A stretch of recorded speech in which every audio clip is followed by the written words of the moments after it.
Kensington Palace is often introduced to the public as a postcard landmark. Manicured gardens, red brick facades, spotless rooms prepared for touring crowds. But that neat museum version hides a very different reality. The palace as a private world, a living organism that once pulsed with the rhythm of a young woman who was never meant to be ordinary. Long before tourists lined up at the gates, this place carried footsteps, laughter, whispered conversations, and quiet midnight thoughts that belonged only to its residents. And no one shaped its inner life more vividly than Diana. The palace may look grand from the outside, but behind its quiet windows lies a maze of staircases, corridors, and rooms that are far more intimate than the public imagines. It was a place built to contain both ceremony and secrecy, formal duties and private fears. Thousands of people admired the palace from afar, yet only a handful ever crossed its thresholds to see what truly lived behind those historic walls. Kensington may have been a royal address, but for Diana, it wasn't a monument. It was a refuge. She walked its halls not as a symbol, but as a young woman trying to anchor herself in a life that was unfolding faster than anyone could prepare for. Visitors who approached the palace gates during those years often felt a strange duality. From outside, the building seemed almost theatrical, as if posing for photographs. But once one entered its internal courtyards, a different atmosphere took over, calm, insulated, almost serene. Rooms weren't arranged for spectacle. They were arranged for living.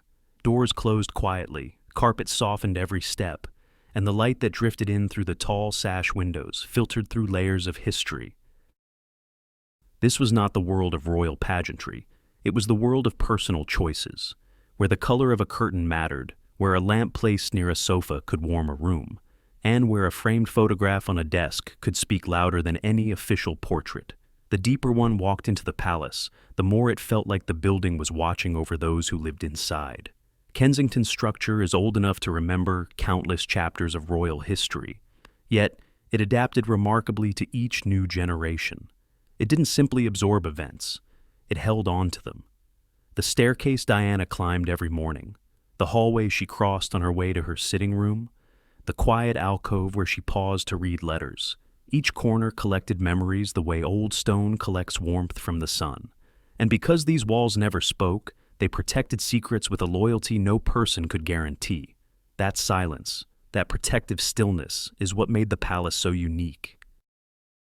It functioned almost like a guardian, sheltering moments of joy, preserving delicate truths, softening difficult nights. It was never a place of isolation, but a place of containment. A home that shielded life from the intensity of the outside world. The public saw Diana stepping out through the grand entrances. They saw her wave, smile, greet crowds. But they never saw the moments when she closed the door behind her and let the palace swallow the noise of the day. They never saw how the building itself shifted when she walked through it, how her presence brightened rooms, how her taste reshaped spaces once meant for formality, how her energy made even cold stone feel warm. And perhaps that is where the true mystery of Kensington Palace lies. The building looks immovable, eternal, unchanged. Yet, like any home, it holds impressions of the people who inhabited it. And in the years when Diana lived there, no corner remained unaffected. Her personality seeped into the way rooms were arranged, how the gardens were viewed from certain windows, how the air inside felt lighter, more human. The palace stopped being merely a structure and became a companion, a silent witness to the life unfolding within it. Those who visited her residence during those years often said that the moment they crossed into her private wing, the atmosphere shifted completely. The formal corridors behind them seemed to dissolve, replaced by a much more personal world. Warm colors, soft textures, and an unmistakable sense of comfort. It felt like entering a story that the world knew only the surface of, never the full narrative. And that is why the palace continues to intrigue people decades later. The contrast between its public grandeur and its hidden tenderness. So, when we speak about Kensington Palace, we are not speaking about a building alone. We are speaking about a living space that quietly held some of the most defining years of a woman who changed the way the world looked at royalty. The palace protected her when she needed shelter, gave her space when she needed peace, and contained a version of her life that cameras never fully captured. And as we move deeper into this story, the walls of her home will guide us, revealing not scandals or myths, but the quiet truth of a residence that carried far more heart than history books ever admit. Kensington Palace did not become Diana's home overnight. Long before she stepped through its doors, the building had already lived several architectural lives, expanding and reshaping itself to suit the evolving needs of those who occupied it. What visitors see today is the result of centuries of layering, additions built onto previous additions, corridors connecting wings that were never meant to touch, and rooms altered again and again until the palace became less a single design and more a tapestry of different eras stitched together. Its structure carries the imprint of every generation that passed through, and by the late 20th century, it had become a quietly complex world that seemed almost designed to welcome someone like Diana. As London grew beyond its medieval borders, the palace shifted from a suburban retreat into a fully integrated royal residence. New wings appeared, facades were reworked, and service corridors threaded themselves between older foundations. Certain parts of the palace remained rigid and ceremonial, while others became distinctly domestic, modest staircases for everyday use, inner courtyards that brought light into the dense brick mass, and private passages used only by those who lived within its walls. The result was a building with two identities, one that faced the world with formality, and one that folded inward, protecting its residents with quiet, intricate privacy. It was this inward world that would one day matter most to Diana. By the time she arrived, the palace had developed a kind of architectural empathy, a way of offering seclusion without isolation. Among its many transformed spaces were apartments 8 and 8A, two units that had originally stood apart but were gradually merged into a larger home as the needs of the royal household changed. When architects connected these apartments, they created a layout unlike any other in the palace, a vertical residence arranged over 3 floors, intimate but spacious, with rooms positioned to catch morning and afternoon light in a way that softened the entire interior. The merging of these apartments produced a residence perfectly suited for a young family, though they were not initially designed with Diana in mind. Their transformation happened years earlier, a quiet renovation that turned 2 smaller units into one cohesive home. No one at the time could have predicted that this would later become the living space of a woman whose presence would reshape the palace's atmosphere. Yet the space seemed to anticipate her. The broad landings, the interconnected sitting rooms, the way the nursery floor occupied the top level entirely, creating a world of its own.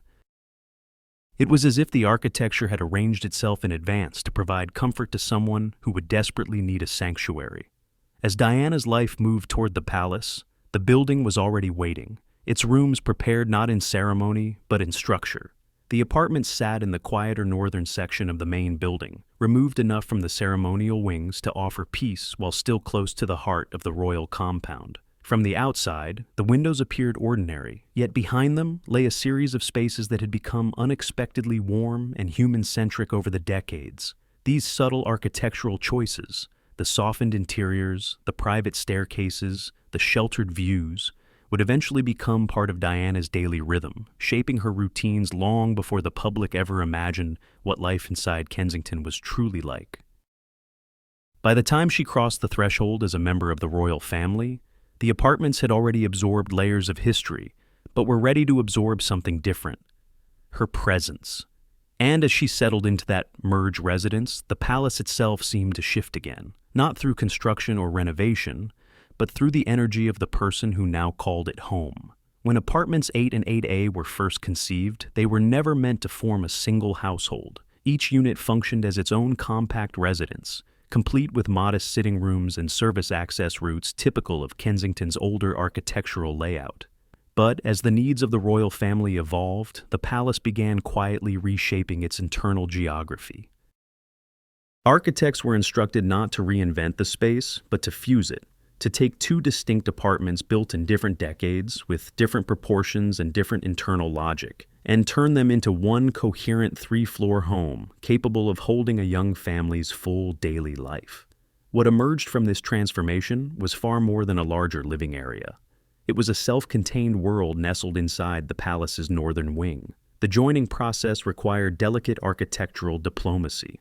Walls that had once marked the boundaries of two separate lives were carefully opened. Staircases originally intended to serve only one side were rerouted so they could link all three levels.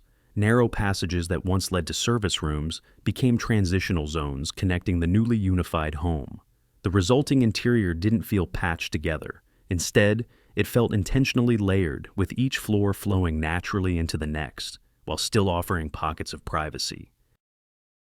The ground level carried the living spaces, sitting rooms, receiving rooms, and the areas where day-to-day activity gently unfolded. Above it lay the more intimate quarters, where warm colors, soft textures, and Diana's presence later shaped the home's emotional core. And at the very top, shielded like a small kingdom of its own, stretched the nursery suite, a full floor designed to contain the laughter, clutter, and bright energy of two young princes. What made this layout extraordinary was not simply its size, but its subtle architecture of protection. Within the merged residence, a network of closed-off passages allowed staff to move with near invisibility, keeping the family's internal life uninterrupted. Certain doors blended seamlessly into the paneling, appearing as decorative features rather than entry points.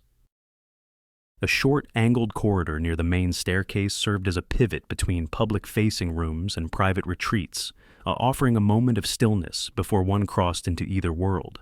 Service stairwells ran behind the walls like quiet arteries, enabling meals, documents, and everyday essentials to arrive without intruding on the family's rhythm. These hidden routes reflected an older tradition in royal architecture, structures designed not merely for beauty, but for efficiency and confidentiality. In this home, privacy wasn't an idea. It was a physical design principle. The arrangement ensured that the family could live naturally, without constant awareness of movement throughout the palace. Rooms were positioned so that the more sensitive spaces, bedrooms, studies, the informal sitting areas, were insulated by layers of transitional halls and protective thresholds. The combined apartments created a hybrid residence, peaceful, secure, and surprisingly warm for such a historically heavy building. It was neither grand nor intimidating. It functioned more like a quiet sanctuary embedded within the palace's grand framework. And as the finishing touches were placed, new doorways, adjusted stair rails, widened corridors, the former boundaries faded, replaced by a sense of unity. Two separate addresses had dissolved into a single, living home, ready to hold the daily rituals, private conversations, sudden joys, and unexpected challenges of the family that would soon inhabit it. When Charles and Diana arrived to make the newly unified residence their home, the architectural shell stood firm and traditional, its lines shaped by centuries of royal design. Yet the moment their life together began unfolding inside those walls, the atmosphere shifted with surprising speed. Diana, still very young and stepping into a role few could truly prepare for, instinctively gravitated toward creating warmth where the structure offered only formality. The palace had been designed for ceremony, but what she needed was comfort, something soft, human, and welcoming. And so, almost immediately, the interiors of apartment 8 began to change. The transformation did not come in the form of dramatic renovations or architectural overhauls. Instead, it arrived through choices of color, texture, and feeling. The formal layout, with its strong proportions and traditional features, remained untouched, yet the mood of the rooms softened as soon as she settled into them. She introduced gentle pastels, warm fabrics, and playful patterns that contrasted with the palace's historic seriousness. A guest entering the main living room for the first time would have felt the difference instantly. Instead of cold grandeur, the room glowed with soft light, floral motifs, and inviting seating that encouraged conversation rather than ceremony. The space carried the unmistakable imprint of someone who valued comfort more than appearance. The dining room, originally conceived as a formal setting for evening meals, acquired touches that softened its formality without diminishing its elegance. Where the architecture called for restraint, Diana answered with liveliness, colorful arrangements, thoughtfully chosen pieces of art, and small decorative items that added an undercurrent of personality to every surface. Even the hallways, which in many royal residences remain impersonal passageways, gained warmth through framed photographs, cheerful tones, and the subtle way fabrics absorb sound and light to create a sense of intimacy. Diana's influence extended well beyond aesthetic touches. She had a gift for turning structured spaces into lived-in environments, places where people felt they could relax and breathe. The palace's rigid lines and disciplined layout were softened by the everyday rhythm of a young couple starting their life together. The quiet murmur of evening conversations, the clink of teacups, the traces of routines that gradually define the home. For a place so steeped in royal tradition, the shift was unmistakable. The rooms were no longer just settings for official duties. They became stages for ordinary moments, moments that mattered more than any ceremony. Charles's presence brought its own contrast. His taste leaned toward classic English style, comfortable, polished, understated. Where Diana introduced color and energy, he introduced steadiness and calm. Their combined influence created a balance that the architecture itself seemed to welcome. The house stopped feeling like a relic of the past and began feeling like a quietly modern family home, shaped by two people learning to share a life under the weight of public attention. As the couple settled more deeply into their routine, attention naturally shifted to the areas meant for privacy rather than hosting. Beyond the formal rooms lay the living quarters where their daily life unfolded. Bedrooms arranged with gentle colors, a cozy sitting area where the noise of the palace seemed to fall away, and small corners that Diana made unmistakably her own. These personal spaces would soon become even more meaningful as the household expanded, and their quiet warmth stood in deliberate contrast to the ceremonial halls that surrounded them.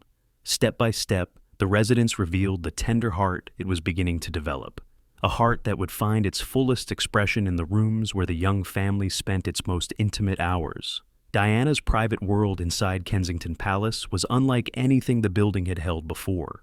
While the grand corridors outside her door remained steeped in tradition, the moment one stepped into her personal rooms, the atmosphere changed completely. These were the spaces where she allowed herself to simply be, away from protocol, away from ceremony, away from the expectations that pressed in from beyond the palace walls. Here, the architecture that once felt formal and restrained softened into a quiet, deeply personal universe shaped by her instincts, her tastes, and her need for a sanctuary. Her study, though modest in size, carried an unmistakable sense of calm. It was never arranged like an office meant for rigid work, but more like a thoughtful corner where she could settle with letters, photographs, and handwritten notes. A small desk stood near a window that caught gentle morning light, illuminating stacks of stationery and small keepsakes that anchored her emotionally. The room carried soft blues and creams, shades that allowed her mind to settle, while upholstery and delicate patterns brought warmth to what might otherwise have been a simple, functional space. Bookshelves held a mixture of official documents and personal reads, and the quiet rustle of paper often replaced the distant noise of the palace grounds. Connected to this intimate space was her sitting room, arguably the clearest expression of her personality within the entire apartment. It was here that she experimented most confidently with color and texture, a combination of subtle pastels, floral fabrics, and plush cushions that made the room feel effortlessly welcoming. The furniture, chosen more for comfort than formality, invited relaxation. Soft chairs and deep sofas formed gentle curves around a low table scattered with magazines, framed photos, and small objects that held private meaning. The wallpaper bloomed with delicate patterns, offering both liveliness and softness, while curtains and light, airy fabrics filtered sunlight into a warm glow that never felt harsh. Every element of the room seemed deliberately chosen to counterbalance the palace's historic heaviness. Instead of gilded edges or imposing antiques, she favored details that made the space approachable, pieces that softened sharp lines and created harmony. Even the color palette played a part in this transformation. Soft pinks, cool greens, and muted blues appeared throughout the room, forming an environment that felt not only beautiful, but emotionally restorative. It was a place where conversations flowed naturally, where laughter came easily, and where she could breathe without the weight of judgment. Her influence extended into every corner of her private universe. Lamps with warm shades diffused the light in gentle layers. Carpets softened the floors underfoot, muting each step and adding to the feeling of seclusion. Fresh flowers appeared often, arranged not for spectacle but to bring life and scent into the quiet air. Even the artwork reflected her sensibilities, pieces that evoked nature, serenity, and introspection, rather than grand historical scenes. The overall effect was a cocoon woven from gentle details, each thread contributing to the sense that this was a home within a palace, not a palace pretending to be a home. Visitors privileged enough to enter these rooms often remarked on the warmth that radiated from them. It wasn't luxury that made the spaces memorable, but intimacy. Every seat felt chosen with care, every color seemed selected to soothe rather than impress. It was in these rooms that Diana's personality emerged most clearly, open, emotional, expressive, and deeply attentive to the energy around her. They formed a world where she could step away from the demands of her public identity and reconnect with herself. And as these rooms grew more reflective of her inner world, a natural center of gravity began to form, not in the study or the sitting room, but beyond them, on the upper floor, where the home's most tender space awaited. The nursery level, secluded at the very top of the residence, was soon to become the heart of her life, and the place where her deepest transformation would unfold.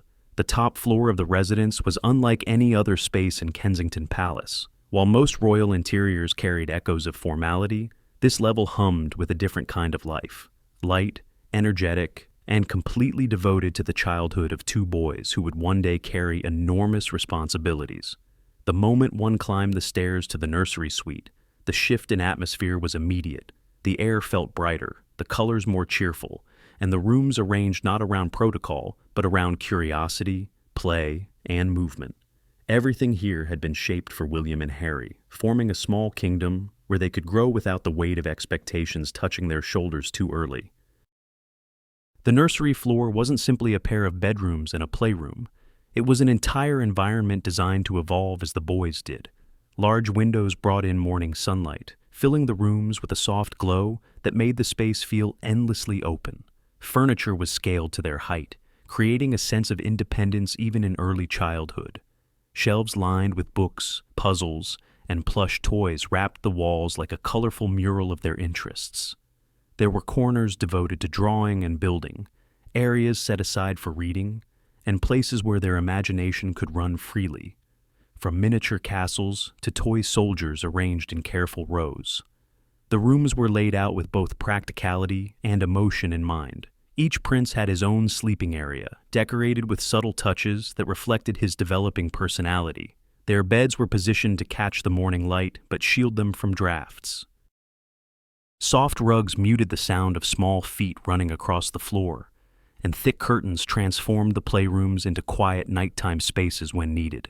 Between the bedrooms, an open play area acted as the heart of the floor, a shared world where the boys learned to cooperate, compete, laugh, and negotiate their way through the small dramas of childhood.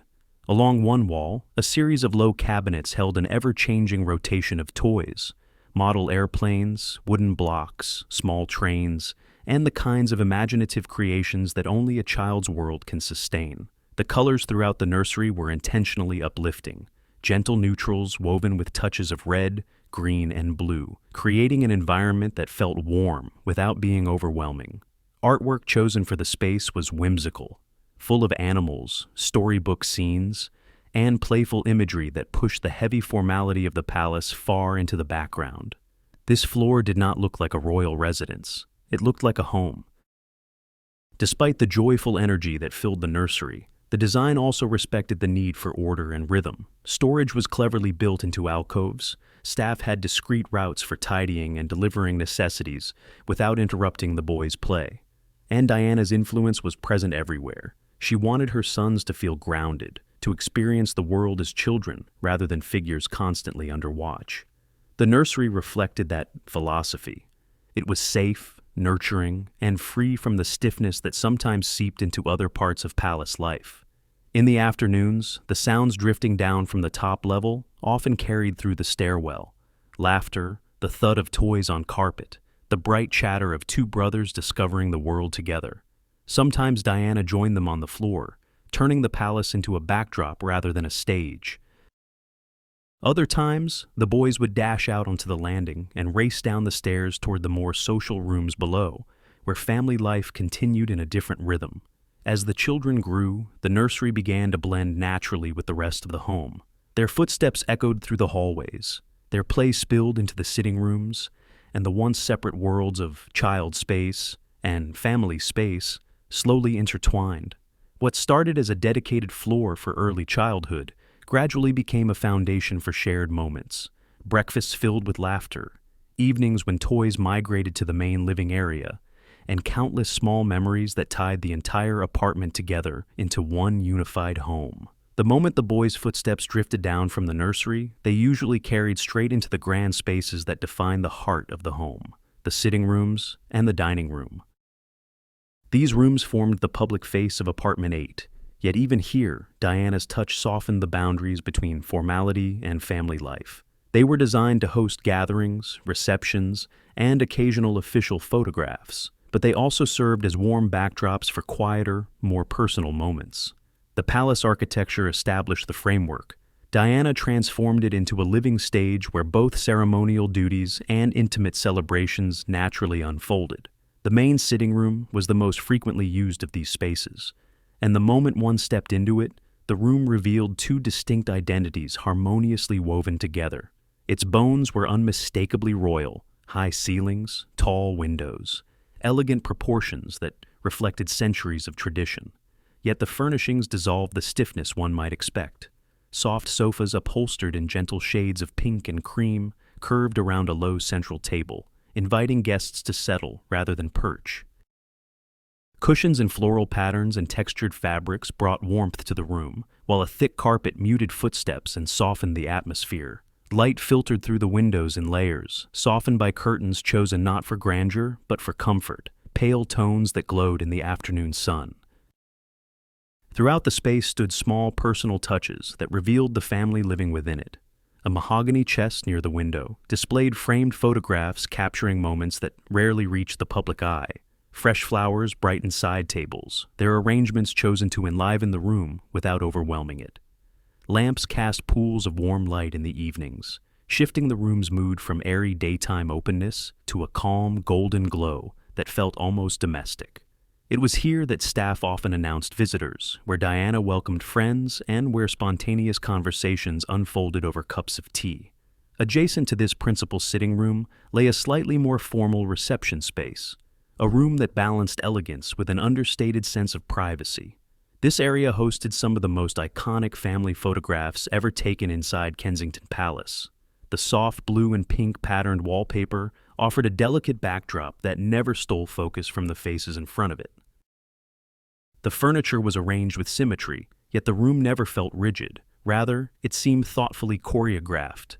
A grand piano stood against one wall, its polished surface holding several mismatched picture frames that spoke more to affection than decoration. When sunlight struck the piano keys, the reflections danced gently along the walls, filling the room with an almost musical brightness, even when no one was playing. Small family celebrations often took place here. Birthdays marked with simple cakes, quiet gatherings on winter evenings, or moments when the boys ran in, eager to show their mother something they had drawn or built upstairs. It was a room that carried both laughter and duty, shifting effortlessly between private delight and public expectation whenever the cameras arrived. The space had an uncanny ability to feel lived in, even when set for an official photograph, a testament to the warmth Diana created within it. The dining room, though more solemn in appearance, echoed the same blend of tradition and comfort. Its deep green table anchored the space, surrounded by chairs upholstered in rich but subdued fabrics. The walls wore neutral tones that allowed the room's red drapes to stand out with a kind of quiet confidence. The lighting was designed to flatter rather than impose. A central chandelier cast a warm glow downward, while sconces along the walls softened the shadows in the corners. Eastern-inspired decor added character without overwhelming the palate, creating a room that felt worldly yet intimate. This was the setting for family dinners, formal meals with close visitors, and occasional gatherings that required a hint of ceremony without the overwhelming weight of state tradition. Even in its formality, the dining room carried a gentleness that made it feel accessible. Voices naturally lowered within its walls, but conversation flowed easily. The table often held not only fine china, but also small vases of flowers, personal notes, or little items the boys had placed there before dinner. The chairs retained the marks of countless evenings spent in comfortable conversation, and the room's acoustics softened every sound into a warm echo. It was a space where the family gathered to anchor themselves at the end of the day, a space that kept traditions alive without demanding distance. These rooms, taken together, formed the stage upon which much of the family's visible life unfolded. They hosted unexpected visits, quiet confessions, official portraits, and simple shared joys. They held the imprint of countless footsteps, staff, friends, photographers, and the princes who ran through them with boundless energy. And as one moved deeper toward the interior of the residence, leaving behind the spaces where public and private life intertwined, the home opened into one of its most striking and carefully curated areas, the room where light, elegance, and purpose reached their most polished expression.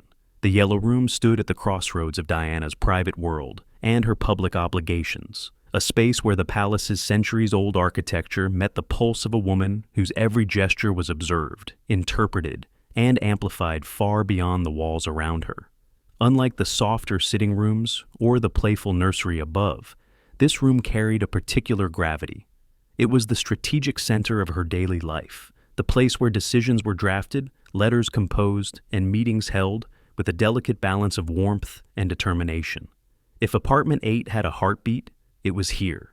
The room earned its name from the soft, sunlit palette that washed across its walls. The yellow was neither sharp nor overwhelming. It was a warm, mellow tone that brought life into the space even on the dullest London mornings. It softened the high ceilings, warmed the angles of the window frames, and turned the room into a welcoming refuge for the steady stream of visitors who entered its doors. Diana's choice of color had purpose. Yellow soothed, encouraged openness, and dissolved the formality that so often defined royal environments. Those who stepped into this room often remarked on how quickly they felt at ease, as though the architecture itself leaned inward, inviting conversation. Her desk stood near a window, positioned to catch the natural light that filtered in through pale curtains. The surface of the desk was rarely empty. Papers stacked neatly in trays, envelopes ready for correspondence, pens arranged with thoughtful care. It reflected a rhythm that was both personal and profoundly public. Here she wrote letters that found their way across the world, messages to supporters, charities, hospitals, and individuals who reached out during difficult times. Her handwriting, graceful and precise, stretched across countless pages, each note carrying an emotional weight that went far beyond protocol. The desk was more than a workspace. It was a bridge between her inner voice and the world waiting beyond the palace gates. The decor of the Yellow Room evolved gradually under her guidance. Paintings depicting nature hung on the walls, gentle landscapes, delicate watercolors, floral still lifes. Artworks chosen not for their prestige, but for the serenity they brought into the room. A few sculptures stood quietly on corner tables, their forms simple and balanced, adding a tactile warmth to the space. Fresh flowers appeared regularly, arranged in understated vases that complemented rather than competed with the room's color palette. These floral arrangements shifted with the seasons, filling the air with subtle scents that softened the crispness of official discussions. 2 comfortable armchairs, upholstered in pale fabric, sat facing one another near the fireplace. These chairs became the unofficial meeting spot for countless conversations. Advisors sharing updates, charity representatives presenting ideas, friends stopping by for reassurance, staff delivering documents that required her approval. The arrangement of the chairs signaled equality rather than hierarchy, a subtle but deliberate message that Diana valued openness, dialogue, and humanity over rigid protocol. The fireplace itself rarely blazed, but its presence grounded the room with a touch of timeless tradition. Visitors who entered the Yellow Room often found their expectations quietly challenged. They anticipated royal grandeur. Instead, they encountered warmth. They anticipated stiff formality. Instead, they found themselves speaking freely as Diana listened with genuine attention. The very layout of the room seemed to encourage authenticity. Nothing was placed for spectacle. Every item served a purpose, to comfort, to inspire, to create an atmosphere where even the most delicate topics could be discussed without fear. The room also carried an energy of constant motion. Papers moved from desk to chair to small table, sorted and resorted throughout the day. Staff entered through the main doorway with purposeful steps, pausing only briefly before leaving again. On some mornings, photographers were discreetly ushered in to capture moments meant to accompany official statements or public initiatives. Yet, even with this steady flow of activity, the room never felt chaotic. It held a quiet order, a calm at the eye of the storm. From this very space, Diana shaped much of her public work. Here she coordinated charitable visits, reviewed speeches, planned schedules, and held discussions that influenced the direction of major humanitarian efforts. The Yellow Room wasn't just a backdrop to her official life, it was its engine.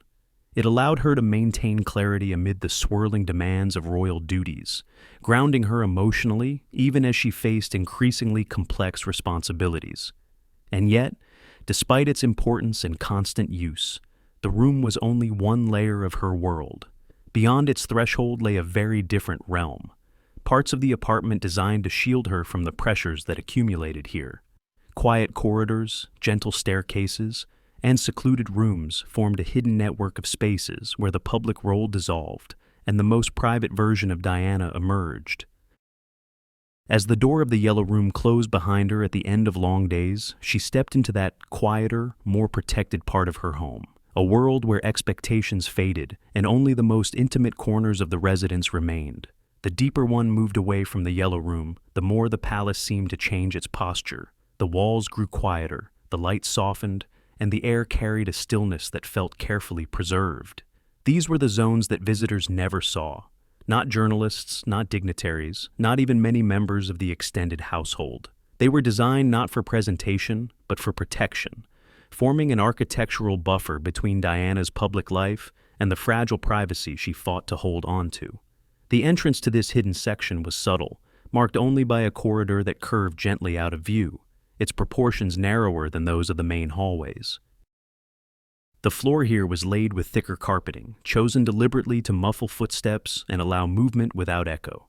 Soft lamps lined the walls, their glow warm enough to create intimacy, but dim enough to avoid drawing attention. Even in daylight, this part of the apartment felt insulated, as though the world outside existed on the other side of a long, invisible distance. One of the first transitional spaces was a modest anteroom, where the family could pause before moving between the private and public zones of the home. It contained a small console table with a simple lamp, a few understated photographs, and a mirror positioned not for inspection, but for a brief moment of grounding before stepping into the more active areas. This space served as a kind of psychological airlock, a place where one could breathe, prepare, or retreat as needed. From there, the path diverged into a series of hallways that threaded themselves through the apartment like protective arteries. Some were straight and purposeful. Others shifted direction unexpectedly, following the shape of the original architecture. The palace had been expanded and reconfigured so many times over the centuries that its internal geography resembled a carefully edited manuscript, full of additions, crossouts, and quiet corrections. These corridors reflected that legacy, carrying the hidden logic of a building shaped by generations with vastly different needs. Several doorways along these hallways were almost invisible. Some blended into the wall paneling so seamlessly that only someone familiar with the space would notice the faint outline of a frame. These doors led to service passages or storage rooms, making it possible for staff to move confidentially through the home without interrupting the family's routines. It was a system designed to preserve quiet continuity, meals appearing at the right moment, laundry disappearing and reappearing without disruption, documents reaching the Yellow Room without being carried through busy living spaces. One of the most intriguing elements was a narrow staircase tucked behind a paneled door near the corner of a hallway. Unlike the grand staircases meant for guests, this one was steep and compact, designed exclusively for discreet movement between floors. It allowed Diana and the staff to slip between the private quarters, the Yellow Room, and the upper nursery level without crossing into the public-facing reception rooms. The staircase was so unassuming that many palace employees worked there for years without ever seeing it, a testament to the sophistication of the residential design. The closed-off zones also included small alcoves and side halls that acted as storage for items rarely displayed but deeply significant. In one such area, shelves held carefully wrapped belongings, photo albums, childhood mementos, gifts from charity visits, letters kept for reasons known only to her. These were not museum pieces or official archives. They were the quiet artifacts of a young family building a life inside the constraints of royalty. Though the world knew the palace as a symbol of grandeur, these tucked-away corners revealed something very different. A personal archive shaped by emotion rather than protocol. Even the lighting in these spaces seemed intentional. Fixtures were placed to guide movement gently, without glare or dramatic shadows. The subdued light created a sense of perpetual dusk, soothing to the mind and easy on the senses after long hours of obligations. Walking through these corridors felt like stepping away from time itself. The noise of the palace faded, and a deeper, more contemplative silence took its place. These private zones were the lungs of the residents, allowing Diana moments of quiet between the demands that filled her days. They were the passages where she could walk without adjusting her expression, the spaces where she could gather her thoughts, before re-emerging into rooms where every gesture might be interpreted. And deeper still, beyond even the most concealed hallway, lay the part of the apartment that held the family's most personal treasures. The place where memories were kept, not for display, but for safekeeping. Hidden beyond the quiet corridors and unmarked doors lay the part of apartment 8 that revealed more about Diana than any public appearance ever could. This secluded area, shielded even from many palace staff, held the pieces of her life that she chose to keep closest. Not crown jewels or official regalia, but a deeply personal collection of photographs, artworks, letters, small gifts, and mementos that mapped out her journey in ways no official archive ever would. These objects were not displayed for grandeur. They were placed where she could see them, touch them, or simply draw comfort from their presence during the most demanding moments of her days. The shelves and cabinets within this space held an assortment of items that formed the emotional thread of her private story. Family photographs filled many of the frames, snapshots of her childhood, images of her sisters, candid moments with friends from years before royal life began. There were photos of William and Harry at every stage, bundled infants, toddlers in overalls, boys racing through gardens, or laughing at some shared secret. These images weren't arranged with the formality of an exhibition. They were layered naturally, side by side, overlapping slightly, as if gathering around her like familiar voices. One section of the room displayed small artworks chosen not for their pedigree, but for the feeling they stirred. Watercolors of countryside scenes, gentle pastels of flowers, and illustrations with a childlike innocence created a serene tapestry across the walls. Many had been given to her by hospitals, schools, or families she met through her charitable work. Some were drawn by children themselves, simple, bright, and full of sincerity. These pieces carried a different kind of value, one rooted in connection rather than monetary worth. They were reminders of people she met, stories she carried with her, and the causes that shaped her purpose. On a small table near the window sat a collection of correspondence boxes, each one containing letters she had chosen to keep. Some were thank you notes from charities, others were heartfelt messages from individuals she had supported quietly outside of public view. These letters represented the hidden architecture of her compassion, the private side of her work that rarely reached the newspapers but formed the foundation of her influence. She read many of them more than once, returning to the words when she needed reassurance that her efforts truly mattered. Nearby stood a cabinet filled with gifts that had touched her personally, handmade items from children in hospital wards, small crafts given to her during visits to shelters or rehabilitation centers, intricately embroidered pieces from women she had encouraged during some of the hardest years of their lives. None of these items were grand, yet each carried a weight of sincerity. They were physical reminders of lives she had encountered, of quiet interactions that never made headlines but transformed her perspective.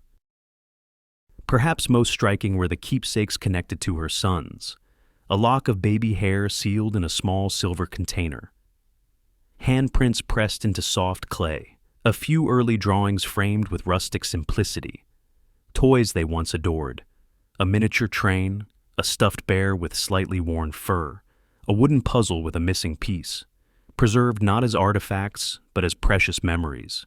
These small objects formed a constellation of motherhood within the collection, holding moments that pass too quickly but remain suspended in these rooms. Not far from these intimate displays sat a much older piece, a small trunk containing select items from her own childhood. Inside were letters from her parents, early school awards, dance certificates, and a few carefully folded garments that carried the faint scent of another time. These items grounded her, reminding her of the life she lived before royal duty reshaped her existence. The arrangement of the room itself felt deliberate, as though she had created a sanctuary where memory, emotion, and identity intertwined. Soft lighting illuminated the displays without overwhelming them. Curtains in gentle tones framed a single window that opened toward the palace gardens, allowing natural light to touch the collection at certain hours of the day. A comfortable chair stood near the window, a place where she could sit quietly, read through letters, or simply look out at the lawns and reflect. This space, more than any other in the apartment, connected her inner world with the world outside. The objects reminded her of the people she had met, the lives she had influenced, the challenges she had faced, and the joys she cherished. And as sunlight filtered through the window and touched the mementos, it subtly pointed to the surroundings beyond the palace walls, the gardens, the pathways, and the natural calm that wrapped the residence in its own protective embrace. Soon, those surroundings would become part of the story as well. For just outside the windows of her private sanctuary lay the grounds that shaped her daily life, a world where tranquility and beauty softened the pace of her days and offered refuge whenever the weight of royal duty grew too heavy. Beyond the private rooms and the quiet corridors, Kensington Palace opened into a landscape that seemed to breathe with its own rhythm, a world of carefully tended lawns, winding paths, ancient trees, and seasonal blooms that shifted in color from month to month. To Diana, these gardens were more than royal grounds. They were a living extension of her home, offering privacy, solace, and a sense of peace that could not always be found within the palace walls. When the pressures of official duties accumulated, or the corridors felt too heavy with expectation, she stepped outdoors, letting the fresh air break through the noise of the day. The garden paths nearest to apartment 8 were some of her favorites, narrow enough to feel intimate, yet expansive enough to invite long, thoughtful walks. Early in the mornings, when the palace grounds were quiet and the air carried the scent of dew, she often slipped outside with minimal fuss, accompanied by a single staff member, or sometimes entirely alone. The gravel crunched softly beneath her shoes, and the gardens, still half asleep, offered a sense of refuge. Birds moved through the trees with unhurried grace, and the muted hum of London beyond the gates felt distant, almost unreal. The lawns that stretched across the grounds served different purposes. Some areas were meticulously trimmed to near perfection, reflecting their long royal heritage. Others were softened by natural growth, deliberately left with a touch of wildness that Diana found comforting. Even the older trees, with their wide-reaching branches and thick trunks, became silent companions during her time here. She often paused beneath them, taking a moment to breathe before returning to the responsibilities waiting inside apartment 8. One of the most serene features of the gardens was the sunken garden, a space tucked into the landscape like a hidden jewel. Designed in the early 20th century, it carried the charm of classical symmetry. Brick paths, low hedges, beds overflowing with seasonal flowers, and small water features that cast gentle ripples of light. When Diana walked through this corner of the grounds, the atmosphere seemed to shift. The walls that enclosed the garden blocked out wind and noise, creating a pocket of stillness. It was a place where colors bloomed more vividly, where scents drifted differently, and where the world felt, for a brief moment, gentler. Flowers played a special role in her connection to this garden. Each season brought its own palette, spring tulips and daffodils opening in cheerful waves, summer roses climbing along trellises, autumn chrysanthemums adding richness to the fading light. The sunken garden wrapped its visitors in color, reflecting the changing cycles of nature in a way that mirrored the cycles of life inside the palace. Diana found comfort in that rhythm, in the idea that even in a place so steeped in protocol, nature still moved at its own pace, indifferent to the pressures of royal life. It wasn't only serenity she found outdoors. Moments with her sons often spilled into the gardens. William and Harry ran across the lawns, chasing each other through patches of sunlight, laughing in ways only children can. Sometimes they hid behind trees, played with a ball, or paused to watch ducks moving slowly across the palace pond. These simple scenes transformed the formal gardens into a family playground, weaving memories into pathways that had once been meant only for courtiers and monarchs. Garden staff, who worked in near silence during early hours, often recalled glimpses of Diana strolling alone, lost in thought. They maintained the grounds with remarkable care, not only because of royal duty, but because they understood even then how much these spaces meant to her. Every clipped hedge, every watered bed, every blooming archway carried a sense of devotion, a desire to preserve the calm she sought. The gardens changed with the seasons, but one constant remained. For Diana, these grounds were a sanctuary. She returned to them on joyful days and challenging ones alike. She trusted the quiet shade of the trees and the embrace of the winding paths. She found comfort in the movement of water and the steadiness of the old walls that bordered the sunken garden. These outdoor spaces allowed her to step away from palace formality and reconnect with herself in the simplest, most human ways. After 1997, the sunken garden transformed again, not in design, but in meaning. It became a living memorial, tended with special care, filled with white flowers that echoed the elegance and compassion she embodied. Visitors today often walk through it with reverence, sensing the quiet weight of remembrance woven into the leaves, petals, and pathways. Nature continues to grow there in gentle cycles, carrying forward the memory of the woman who once found peace among its blossoms. After 1997, Apartment 8 underwent a transformation that felt both inevitable and quietly heartbreaking. The rooms that had once carried the rhythm of Diana's daily life, her laughter, her routines, her quiet moments of reflection, suddenly shifted into a kind of suspended stillness. For a time, the residence remained untouched, as if the building itself was holding its breath, unsure of how to move forward without the person who had shaped its atmosphere so completely. Yet over the months that followed, decisions had to be made, and the slow, careful process of change began. The first alterations were practical. Certain rooms, especially those connected to her personal workspace, were gently closed off. The yellow room, once the vibrant center of her official engagements, fell silent. The desk that had held her handwritten letters and neatly sorted documents was cleared, its surfaces gradually emptied of the daily activity that had once defined it. Papers were archived, stationery packed away, and the objects she had chosen for comfort and inspiration were either returned to her family or carefully stored. The room's warm yellow tones still glowed in the daylight, but the energy that had animated the space faded, leaving behind only an echo of its former purpose. In the sitting rooms, photographs that had once stood in carefully arranged clusters were removed. The mismatched frames that reflected her charm and playfulness were either taken into safekeeping or distributed among those closest to her.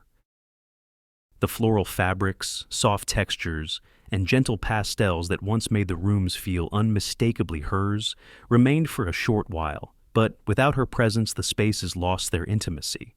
They looked the same, but felt profoundly different, no longer lived in, no longer carrying the warmth of impromptu conversations or spontaneous family gatherings. The nursery floor underwent its own quiet transition. Toys that had once been scattered across the carpet were collected with care, placed into boxes, and removed from view. The rooms that had echoed with the spirited footsteps of William and Harry gradually became bare. The shelves, once lined with picture books, model airplanes, and stuffed animals, emptied into storage. The beds, which had seen nighttime stories, soft lullabies, and early morning visits from a loving mother, were stripped of their linens. Although the walls still held faint traces of the cheerful colors Diana had chosen, the laughter that had once filled the air was gone, leaving a stillness that felt unfamiliar. Even the corridors that had served as the protected veins of the apartment began to shift. The soft lighting remained, but the sense of movement that once flowed between the private and public areas disappeared. Doors that had quietly opened and closed throughout the day stayed shut.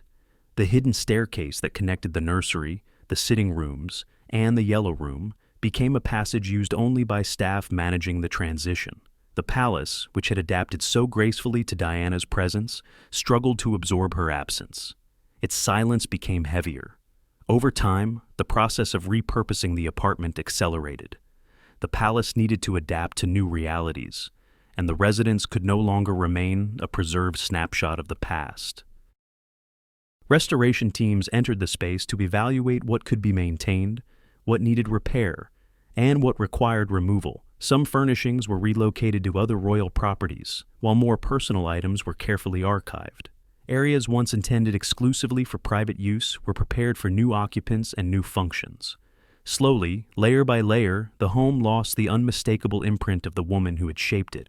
The most significant change came when parts of the apartment were reassigned for office use. Rooms that had once been bright with family life and personal expression became workspaces for charitable organizations and administrative teams. Desks replaced sofas, filing cabinets replaced side tables. Walls that had once held artwork chosen for warmth now held notice boards and calendars. The transformation was not abrupt. It unfolded gradually, respectfully. But the end result was unmistakable. Apartment 8 no longer resembled the sanctuary it had once been. By the early 2000s, the residence had become almost entirely unrecognizable to those who had known it during Diana's years. The floral wallpapers were replaced or repainted, the pastel fabrics swapped for more neutral tones, and the textures that once created a sense of enveloping comfort gave way to surfaces chosen for practicality. The intricate blend of formality and tenderness vanished, replaced by an atmosphere shaped for function rather than family. And yet, even as the apartment changed, the palace itself preserved her memory in other ways, through exhibitions, tributes, and the preservation of select personal items that carried her story forward. What remained inside Apartment 8 was no longer the home she had created, but what emerged outside of it began to take on a new meaning. The focus shifted from the rooms she had lived in to the legacy she left behind, and soon the grounds, the palace exhibitions, and the public spaces around Kensington would carry forward the memory of the life once lived within those walls. When the decision was made to convert Apartment 8 into a working hub for charitable organizations, the transformation unfolded with a sense of caution, practicality, and quiet inevitability. These rooms, once filled with the sound of children running between sofas and Diana's voice drifting from her study, were now expected to support administrative work, scheduled meetings, and the steady flow of staff handling documents instead of memories. The challenge was immense. How to take a home so intimately shaped by one person and reshape it for a new purpose without erasing its soul entirely. The first step in the conversion was structural assessment. The layout of the residence, with its combination of formal rooms, personal spaces, and family-oriented design, was charming, but not suited for professional workflows. The nursery floor, the quiet hallways, even the hidden staircase had been designed with domestic life in mind, not office corridors or meeting rooms. Architects and restoration teams entered carefully, aware that every change touched part of a story the world still held close. Walls that once defined bedrooms and play areas were examined for their usefulness. Some were opened to create larger multi-purpose rooms where staff could work collaboratively. Spaces that had once been intimate, like Diana's cozy sitting room, were expanded to accommodate desks, storage units, and computers. The warm, layered softness of her fabrics was removed to make room for neutral carpets that could withstand daily foot traffic. Thick curtains designed to soften sunlight were replaced with more durable shades that aligned with professional needs. One of the most delicate transformations involved the rooms closest to Diana's heart, her study, and the yellow room. In time, these two had to adapt. Her desk, the place where she had written countless letters, was removed and placed into storage under controlled conditions. The carefully selected artwork and soft furnishings disappeared. In their place came shelving, filing systems, and functional lighting. The walls were repainted in tones more in line with office environments, chosen to create consistency throughout the newly designated workspace. Although the architectural bones of the rooms remained, their emotional warmth, once unmistakable, gave way to practicality. Even the corridors changed. The quiet, muffled pathways that once provided privacy were widened or brightened to allow for safer, more efficient movement of staff. Doors that had blended seamlessly into the paneling were either removed or fitted with clear signage. The hidden staircase that once carried Diana discreetly between floors became a secondary emergency exit, no longer the silent artery that allowed her to navigate the home unseen. Safety codes and building regulations gradually replaced old royal habits, reshaping the environment with a modern logic. Yet, despite the changes, some elements were impossible to fully erase. The dimensions of the rooms remained the same. The tall windows, framed by centuries of craftsmanship, continued to pour in gentle natural light. The view of the gardens outside, the same view that had once calmed Diana during long days of obligations, still opened across the lawns with quiet beauty. In certain corners of the apartment, the original molding remained untouched, its delicate lines echoing the period when she lived there. And in a few spaces, traces of her presence lingered in architectural details: a fireplace mantel she had chosen, a built-in shelf she once filled with books, the alignment of certain rooms that reflected her desire for privacy and comfort. Some items were intentionally preserved. A small number of fixtures, sconces, decorative trims, even select pieces of paneling were kept out of respect for the home's history. These details remained subtly integrated into the new workspace, visible only to those who knew where to look. The transformation did not remove the entire essence of Apartment 8.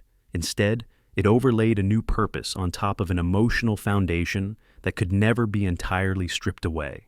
Those who work in the converted spaces today occasionally remark on the unusual warmth of the rooms. Even after the repainting, reconfiguring, and modernization, the atmosphere retains a softness that feels distinct from typical office buildings.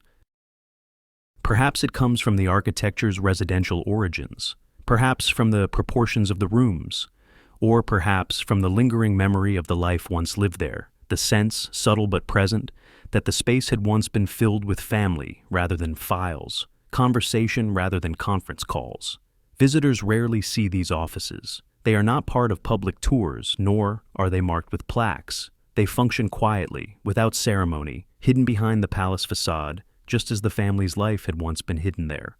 Only a few preserved elements: an original window frame, a certain section of cornice, a subtle curve in a hallway, hint at what Apartment 8 used to be.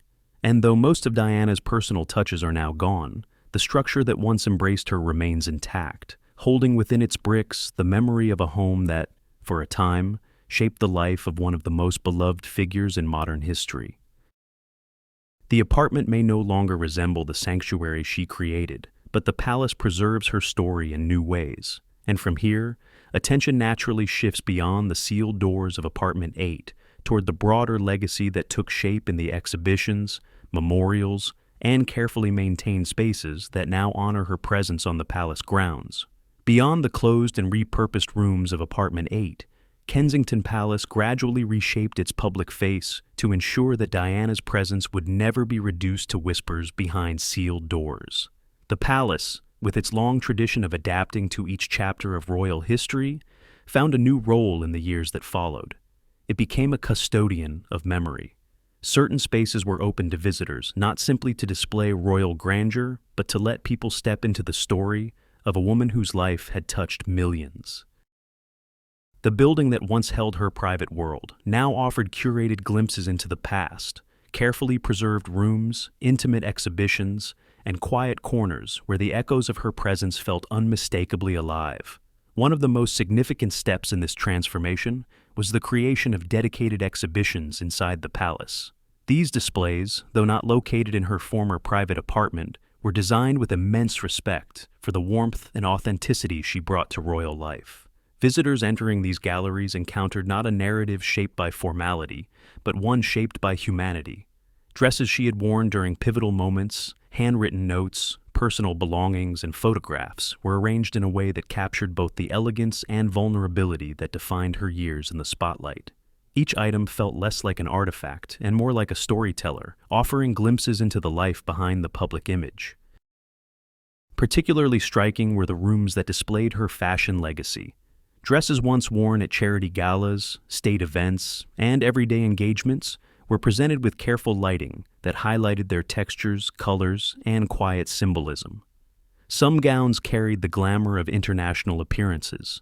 Others reflected her evolving personal style, fresh, modern, expressive. Standing in front of these garments, visitors could almost feel the energy of the events they once illuminated, the confidence, the compassion, the small private moments that shaped her image as a global icon. These exhibitions became some of the most visited displays in the palace, not because of the luxury they represented, but because of the emotional story woven through each piece. Other preserved areas of the palace offered subtler reminders of her presence. Corridors that led to the public galleries still carried architectural details identical to those found in the private apartments. The same high ceilings, similar window frames, the same gentle diffusion of light across centuries-old wooden floors. Although these were not the rooms where she lived, the continuity of the architecture gave visitors the impression of walking through the same world she once inhabited. Even without direct access to apartment 8, the palace allowed people to feel connected to her environment. Of course, much of what defined her private home is lost to time. The floral wallpapers she chose, the pastel fabrics that once softened the reception rooms, the photographs arranged with personal care. All of these have disappeared from the spaces that once held them. The intimate corners where she read letters or watched her sons play have been altered, repurposed, or closed off entirely. The nursery floor, once a place of laughter and bedtime routines, has long since been transformed. The yellow room no longer serves as the vibrant center of her official work, and the hallways that once held the quiet rhythm of her steps now carry the footfalls of staff going about their duties, their purpose entirely different from the days she walked them. Yet the palace managed to preserve something more essential than furniture or fabrics. It preserved atmosphere, the sense that these grounds, these walls, these gardens had once sheltered a life that left an indelible imprint. Visitors strolling through the public rooms often sense an intangible presence, an awareness that this building witnessed far more than the history displayed in its exhibitions. Even though the original apartment 8 remains inaccessible, the palace grounds, the curated displays, and the exhibitions dedicated to her allow the story to unfurl in a way that feels deeply personal. One of the most significant preserved features is the sunken garden, which has become one of the most emotionally resonant spaces on the estate. Though technically outside the palace walls, it serves as a living extension of her memory. Replanted and redesigned in her honor, it reflects the tranquility and elegance she found in nature. White flowers, chosen for their symbolic purity, bloom in cycles across the year, echoing the gentle grace with which she approached the world. Standing in this garden, visitors often feel closer to her life than they do inside any exhibition hall. Other preserved spaces include galleries that occasionally rotate displays of her personal letters, sketches, or gifts she received from the public. These items, shown sparingly and with great care, reveal the depth of her humanity, the quiet gestures, the handwritten notes, the small tokens she treasured. They allow visitors to understand not the myth, but the woman herself. Still, there are limits to what can be preserved. Many elements of her private residence, the tactile details that defined her world, exist only in photographs, memories, and archive descriptions. They cannot be replicated or reconstructed without losing their authenticity. And so, the palace chooses to honor her not by recreating the apartment, but by preserving fragments of her story in ways that feel truthful and respectful.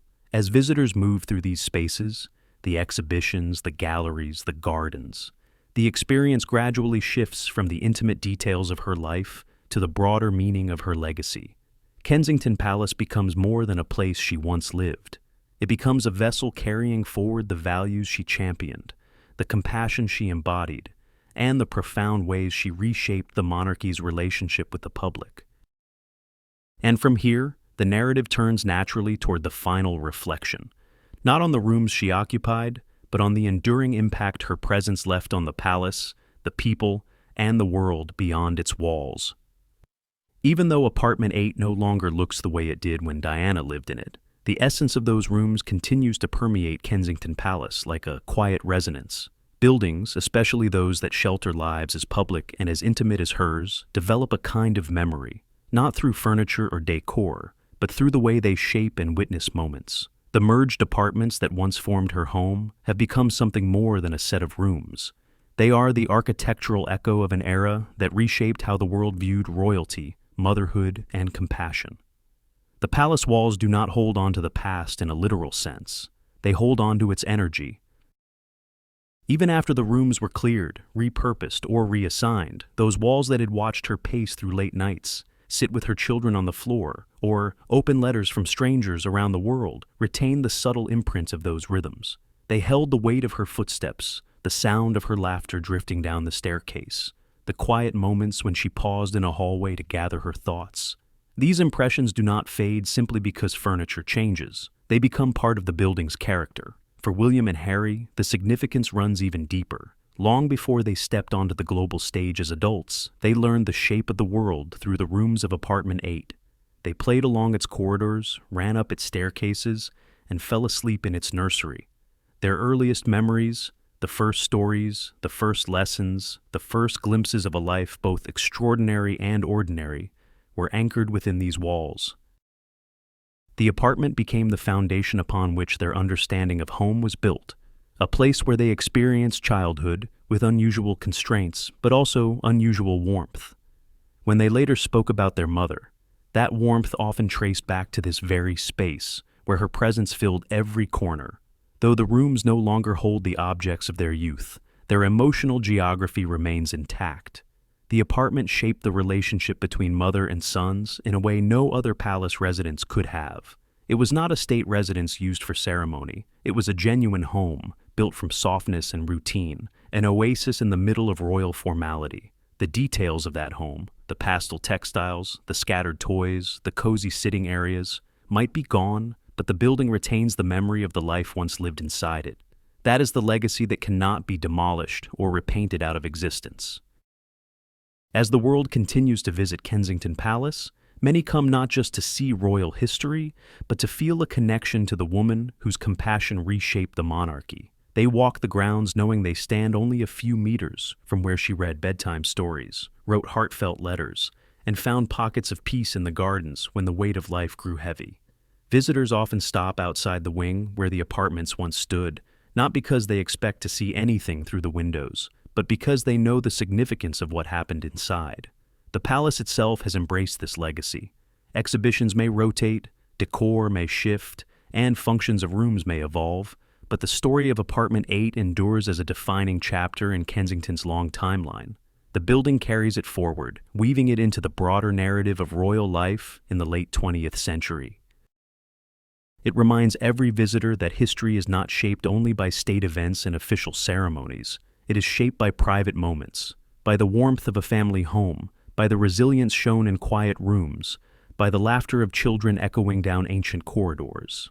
And so, even though the apartment no longer exists in its original form, it lives on as part of a much larger whole, a testament to Diana's influence, a symbol of the prince's beginnings, and a chapter in the palace's evolution that left a mark no renovation could erase. Kensington Palace continues to stand, timeless and watchful, but Apartment 8 gave it something new, a heartbeat, a softness, a reminder that within its historic walls once lived a woman whose humanity changed the world's expectations of royalty forever. In the end, the legacy of these rooms is not found in their preserved interiors, but in the people who walked through them, the lives they shaped, and the memory they left behind.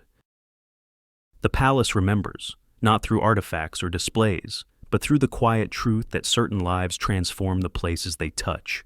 And Apartment 8 remains one of those rare places where history felt personal, where a home became a symbol, and where the world unknowingly witnessed the beginning of a story it would never forget.